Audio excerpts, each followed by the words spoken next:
Sri TV நேயர்களுக்கு வணக்கம்.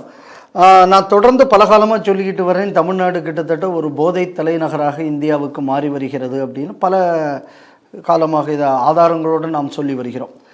இன்றைக்கி இது நான் முன்னாடி சொன்ன மாதிரி இந்தியாவுக்குள்ள ட்ரக் என்ட்ரிங்கிறது பஞ்சாப், எக்ஸிட்டுங்கக்கூடியது தமிழ்நாடு. அதனால் தமிழ்நாடை ஒரு போதை கூடமாக மாற்றுவதற்கு ஒரு பெரிய கூட்டமே வேலை செய்து கொண்டிருக்கிறது. இங்கே இருக்கக்கூடிய ஆளும் கட்சி கூட அதை கண்டுகொள்ளாமல் இருக்கிறது. இல்லைன்னு சொன்னால் ஆதரவும் பல இடங்களில் கொடுத்து வருகிறதுங்கக்கூடியதை நம்ம தொடர்ந்து பார்த்துக்கிட்டு வர்றோம்.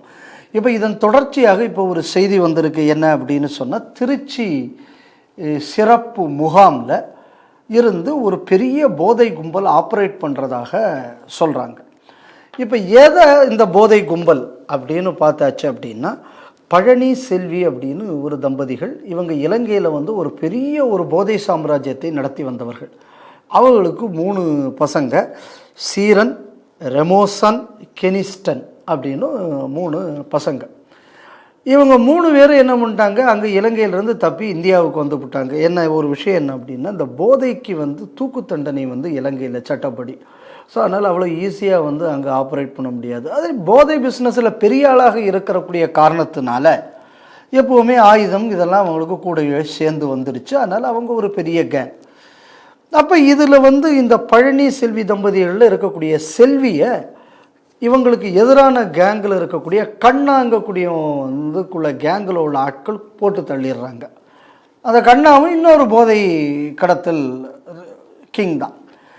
அந்த கண்ணா இப்போ எங்கே இருக்கான் அப்படின்னா, நம்ம புழல் ஜெயிலில் இருக்கா. அப்படி இந்த கண்ணாவுக்குள்ள ஆட்கள் 3 பேரை திருச்சியிலிருந்தே இவனுக்கு ஆப்ரேட் பண்ணி அங்கே போட்டு தள்ளிட்டான். இதுக்கு இவங்க மேலே கொழும்பில் கேஸ் பதிவு பண்ணியிருக்காங்க. ரெண்டாவது, இலங்கை அரசு என்ன யோசிச்சிருக்குன்னா, இந்த 2 குரூப்பையும் என்கவுண்டரில் போட்டு தள்ளணும். அப்போ அந்த 2 குரூப்பையும் போட்டு தள்ளணும்னு சொன்னோன்னா அங்கே இருந்தால் போட்டு தள்ளிவிடுவானுன்னு தான் இவனுங்களே இங்கே உட்காந்துருக்கான். ஜெயிலில் என்னென்னா, இந்த ரொம்ப ஈஸி மொபைல்லாம் இப்போ கிடைக்கிதுன்னு அடிக்கடி நம்ம பேப்பர்லெல்லாம் படிக்கிறோம். ஆனால் கேம்பில்னா இன்னும் ரொம்ப சௌரியமாக அவங்களுக்கு ஆப்ரேட் பண்ண முடியும். அதனால் எல்லா கேட்ஜெட்ஸோட இவங்க எல்லா ஆப்ரேஷனும் இதிலிருந்து செய்கிறார்கள் அப்படிங்கக்கூடியதை பார்க்குறோம். அதே நேரத்தில் நீங்கள் கூட இப்போ கொஞ்சம் காலத்துக்கு முன்னாடி பார்த்தாச்சுன்னா, இந்தியாவில் எங்களுக்கு எந்த வசதியும் செய்து தரவில்லை, இந்த கேம்ப்பு சரியில்லைன்னெல்லாம் சொல்லி பல ஆள்களை கொண்டு வீடியோவை போட்டு ஒரு ஆன்டி இண்டியன் சென்டிமெண்ட்டை க்ரியேட் பண்ணக்கூடிய வேலையும் ஒரு பக்கம் நடந்து வருகிறது. அப்போ இந்த போதை கடத்தில் நம்ம இதோட மட்டும் அதாவது இலங்கையில் ஆப்ரேட் பண்ணுறவன் ஹெட் குவார்ட்டர்ஸாக வச்சுருக்கிறது எங்கன்னா நம்ம ஒரு திருச்சியை நல்லா தெரிஞ்சுக்கணும். இன்னொருத்தன் புழல் ஜெயிலில் இருக்கான். இந்த புழல் ஜெயிலில் இருக்கிறவன் இப்போ கொஞ்ச நாளில் வெளியில் வர போகிறானா. அவன் வெளியில் அவனையும் இந்த திருச்சி கேம்பில் தான் போடுவாங்களாம். திருச்சி கேம்பில் வச்சு இந்த 3 பயல்களும் அவனை போட்டு தள்ளிவிடுவாங்க அப்படிங்கிற மாதிரியான செய்தியும் வந்து கொண்டிருக்கிறது. அப்போது ஒரு ட்ரக்கு மாஃபியாவுக்குள்ள நர்வு சென்டர், ஆப்ரேஷனல் நர்வு சென்டராக இப்போ எந்த இடம் மாறி இருக்குது அப்படின்னு சொன்னால் நம்ம தமிழகம் மாறி இருக்கிறது. ரெண்டாவது, இது நம்ம எது பார்க்கணும் அப்படின்னு சொன்னால், நான் தொடர்ந்து சொல்லிக்கிட்டு இருக்கோம், எப்படி இங்கேருந்து நம்ம ஊரில் இருந்து அங்கே இலங்கைக்கு கடத்துகிறாங்க அப்படிங்கக்கூடியதை பற்றி பல செய்திகள் வரும்போது, செய்திகள் சிந்தனைகளையும் வேறு பல விஷயங்களையும் ஆதாரத்தோடு இதுக்கு முன்னாடி நம்ம பார்த்துருக்கோம். இப்போது இந்த குரூப் ஆப்ரேட் பண்ணுறதே இங்கிருந்து அப்படின்னு சொல்லியாச்சுன்னா, இன்னும் எவ்வளவு வேகமாக இந்த பணிகள் நடக்கும் என்பதை நம்ம புரிஞ்சுக்கணும். இன்னையும் கூட வேடிக்கை என்ன அப்படின்னு சொன்னால், இலங்கையில் இந்த கண்ணா குரூப்பை சேர்ந்த ஆட்கள் ஆட்களை இந்த 3 சகோதரர்கள் திருச்சியில் இருக்கிறவங்க சுட்டு கொள்ளும்போது இங்கே இவர்கள் கொண்டாடினார்கள் எங்கள் திருச்சி கேம்பில் அப்படிங்கக்கூடிய செய்தியும் நமக்கு வருது. அப்போ எந்த அளவு தமிழ்நாட்டில் இருந்து ஒரு இன்டர்நேஷ்னல் ட்ரக் ராக்கெட்டை செயல்படுகிறது அப்படிங்கக்கூடியதை பார்க்கணும். இதோடு நம்ம வேறு சில விஷயங்களையும் சேர்த்து வைத்து பார்க்க வேண்டியிருக்கிறது.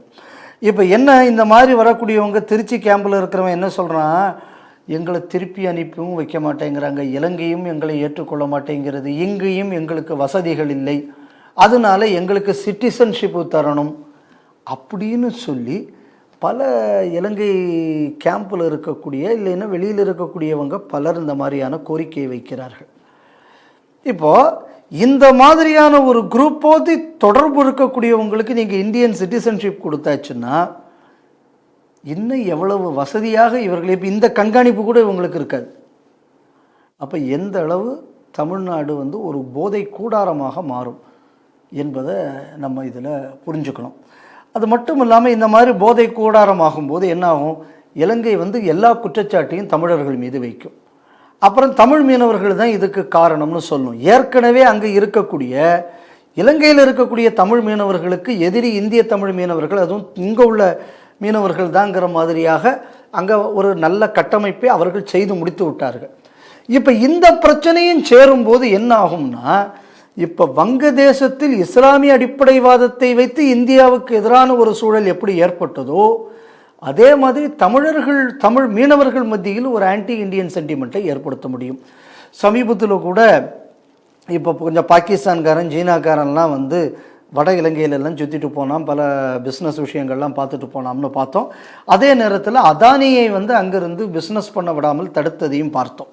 இதற்கு பின்னணியில் இருந்ததெல்லாம் சர்ச், இதையும் நம்ம பார்த்தோம். ஸோ அப்போ இந்த ஆன்டி இண்டியன் சைக்கேங்கக்கூடியதை எல்லா மட்டத்திலையும், துலுக்கன் அவன் மட்டத்தில் பண்ணுறான், கிறிஸ்தவன் அவன் மட்டத்தில் பண்ணுறான். இப்போ இந்த மாதிரியான ட்ரக் மாஃபியாவை பின்னணியில் இருந்து இயக்கக்கூடியவர்கள் அவங்க மட்டத்தில் பண்ணுறாங்க. இப்போது இந்தியாவுக்கு எப்படி பாகிஸ்தான் ஒரு பகை நாடாக இருந்ததோ அதே மாதிரி பங்களாதேஷை இஸ்லாமிய அடிப்படைவாத ஜிகாதி மதரசாக்கள் மாற்றியது.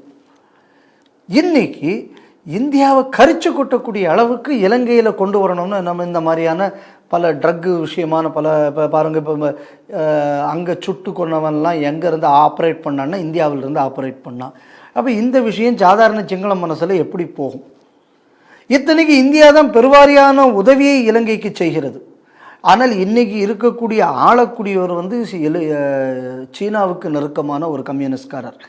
இன்னும் சொல்ல போயாச்சுன்னா, அங்கே இதுக்கு முன்னாடி இருந்த அமெரிக்கன் ஹை கமிஷனில் இருந்த அந்த அம்மா எல்லா இடத்துலையும் அமெரிக்காவின் கிடுக்குப்பிடியை இலங்கையில் ஏற்படுத்தி விட்டார்.